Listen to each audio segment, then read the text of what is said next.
When you see someone who's the best in the world at what they do, they're being rewarded in public for what they've practiced millions of times in private. George Bernard Shaw said there are two kinds of people in life.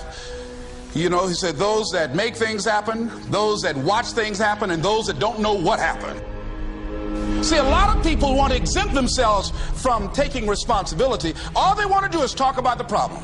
Every time you see them, they'll tell you their story over and over and over and over again. You want to take responsibility for your life. I got me here, I can get me out of this. And I'm getting out. I'm not going to be a volunteer victim. Take full responsibility for your life. Accept where you are and the responsibility that you're going to take yourself where you want to go. Most of you won't be successful because when you're studying and you get tired, you quit. And I'm here to tell you today, if you got somebody came to my office the other day crying. I said, look, don't cry to give up, cry to keep going. Don't cry to quit. You already in pain, you already hurt, get a reward from it. Don't go to sleep until you succeed. Listen to me, I'm here to tell you today that you can come here, you can jump up, you can do flips, you can be excited when we give away money, but listen to me, you will never be successful until I don't have to give you a dime to do what you do. So part of beginning to get unstuck, you've got to decide that the behavior pattern that you have adopted doesn't work for you. You've got to change your strategies, and changing your strategy means reinventing your life, recreating you, and you have the power to do that. You can decide that you're going to change, that you're not going to be a wimp. You can decide that you're going to stand up to life. You can decide that I'm going to live each day as if it were my last. You have the power to make that decision. You can decide, I'm going to work on myself and develop myself. I'm going to empower me. And all of these things that are happening to me right now, they're just temporary inconveniences. They're not stronger than I am. I'm in charge here. You have to tap into suffering every day of your life because we have so much scarring that we have to clean up. You have to look at suffering as almost like I look at failure. To succeed, you must fail. In failure and in suffering, all the answers are in there. No matter what you face, no matter how bad it is going to be, when there is a challenge, and by a challenge I mean anything in life, any challenge, anything that you're facing, the only way to overcome the challenges that you face is to start walking. Take that step every day, no matter what you are facing. Get up and start walking. You can't give away what you don't have. Now, it sounds ridiculous, okay? But it's more than what meets the ear as you hear this. You can't give away what you don't have. People who are not good at giving away love can't give away love because they don't have it to give away. If I want to give you a dozen oranges, I can't give you those dozen oranges unless I go out and pick up 12 oranges someplace. Otherwise, all it is just empty rhetoric. And the same thing is true of virtually everything in your life. You can't give away love for others if you don't have love in here to give away. If what you have in here is contempt, if what you have in here is anger, if what you have in here is fear, then these are the things you're going to be giving away in your life. There are many ways to get the things that we want for ourselves in our lives. But basically, it all begins with how we choose to think. As you think, so shall you be.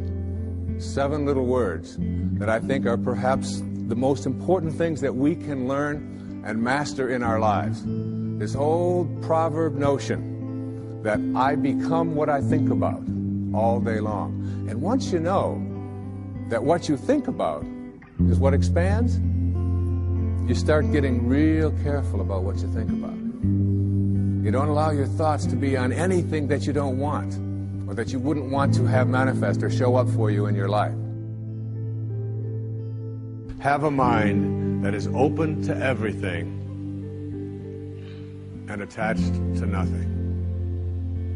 One of the central principles of my life is that no one knows enough to be a pessimist about anything. And that each and every one of us, when we close our mind to what is possible for us or what is possible for humanity, closes off the genius that resides and lives in each and every one of us. Having an open mind doesn't necessarily mean finding fault with all of the things that you've been taught by others. It means opening yourself up to the potentiality and the possibility that anything and everything is possible. So having a mind that is open to everything and attached to nothing really means finding within ourselves the ability to get rid of a trait that I find so common in the contemporary world. Do you know that most people that I meet spend their lives looking for occasions to be offended? They actually are out there hoping that they can find some reason to be offended. And there's no shortage of reasons. They're out there everywhere. The way this person dressed, what this person said, they turn on their TV, they hear the news, they're offended by this, someone used language that they didn't like, someone doesn't share the same customs that you, and people all day long. In fact, if you keep track tomorrow, you will find probably 100 reasons that you can go around being offended. But a mind that is open to everything and attached to nothing is a mind that says, I'm never looking for anything to be offended by. And that whatever anybody else out there has to say, my response to that is, that's an interesting point of view.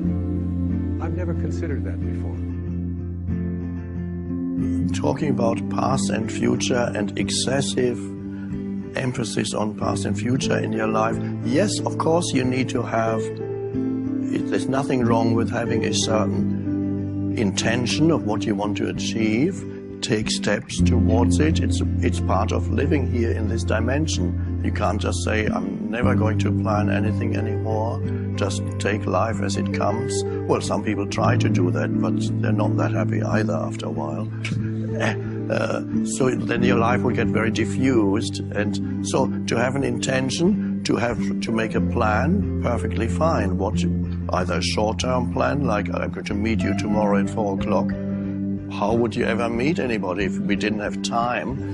And future on a practical level, of course it's needed. The question is whether future takes over your mind. Being able to use it for practical purposes is of course great, but I call that clock time is fine, but psychological time is when the future takes over your mind and your entire thought patterns are geared only towards future, and you treat the present moment as either just a means to an end because it enables you to get to the next one. You're always reaching out, so to speak, internally to the next, yet never quite here, always looking for some fulfillment there, so you can never embrace the fullness of now, or you make the now into even an enemy. Some people are always unhappy. Perhaps we all know one or two people like that. 3. Who are, wherever they are, they're complaining it's never quite right. Wherever they are or whoever they are with, after a little while, they're very uncomfortable again. They should be somewhere else. You know the bumper sticker that you see in some cars, in various versions of it, says, I'd rather be golfing. And then another one says, I'd rather be fishing. I'd rather be this, I'd rather be there. When I visited the spiritual teacher Ram Dass, who lives in Hawaii, he has a bumper sticker on. Ram Dass was the person who in the 70s wrote the book Be Here Now. Anyway, he has a bumper sticker on his car that says, I'd rather be here now. And then you realize you can still pursue whatever an intention where you want to get to, a plan, I call that it's a bit like a journey. Your life is a journey. You're going, you know you want to go from here to there. Whether you're going to get there, we don't know. Maybe on the way you'll branch out to somewhere else. But at least you have a certain direction. It's good to have some direction in your life. But while you are traveling, if your destination takes up most of your attention and you're continuously focusing on there, you miss all the journey, really. You can't enjoy the journey anymore. And most of your life is the journey.